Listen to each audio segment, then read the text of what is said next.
गुजरात में एक और आईएएस को सरकार ने सूरत भूमि घोटाले में वलसाड़ के तत्कालीन कलेक्टर आयुष ओक को निलंबित कर दिया। सूरत लगभग 2000 करोड़ रुपए की जमीन घोटाले में सरकार ने बड़ी कार्यवाही की है और आयुष ओक को सस्पेंड कर दिया है, जो फिलहाल वलसाड़ के कलेक्टर है। सरकार ने यह कार्यवाही यह आरोप लगाने के बाद की है कि आयुष ओक ने उस समय सूरत कलेक्टर के पद पर रहते हुए घोटाला किया था। ओक की जगह पर वलसाड़ कलेक्टर का प्रभार AR झा को सौंप दिया है।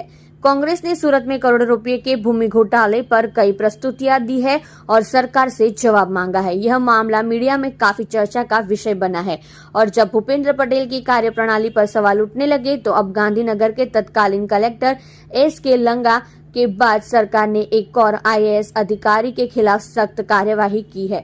गुजरात में ऐसे कई अधिकारी हैं जो बड़े बड़े जमीन घोटाले कर रहे हैं और करते जा रहे हैं। દર્શનભાઈ, કેટલા કરોડની જગ્યા હતી, આખો મામલો શું હતો અને ક્યાં રજૂઆત કરી? સુરતની ડુમ્મસ ખાતે જે સરકારી સીટ પડતર તરીકેની 311/3 ની સરકારી જમીન છેલ્લા ઘણા વર્ષોથી ચાલી આવેલી હતી। આ જમીનની કિંમત આજે 2000 કરોડ રૂપિયાની આસપાસની જમીનની કિંમત હતી। 22 જેટલા લોકોએ આ જમીનની ઉપર ગણોતિયાના નામ દાખલ કરવા માટેની કલેક્ટરશ્રીમાં અરજીઓ કરી હતી।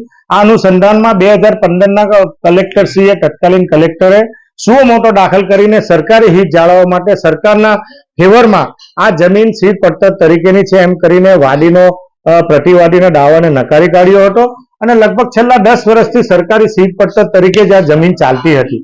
પરંતુ હાલના સસ્પેન્ડેડ કલેક્ટરે 2024માં 29/1/2024ના રોજ એમને બદલીના આગલે દિવસે સરકારી હિતને ગીરવે મૂકીને લોકોના હિતને ગીરવે મૂકે સરકારી નીતિ નિયમનું પાલન કરવાને બદલે સરકારી કાયદાઓનું પાલન કરવાને બદલે કોર્ટે સુઓ મોટો દાખલ કરીને વાદી તરીકે પ્રતિવાદીના ફેવરમાં જજમેન્ટ કરીને ગણોતિયાનું નામ દાખલ કર્યું હતું। આ અનુસંધાનમાં સરકારે સુઓ મોટો દાખલ કરીને એમના હુકમને સ્ટે આપ્યો હતો।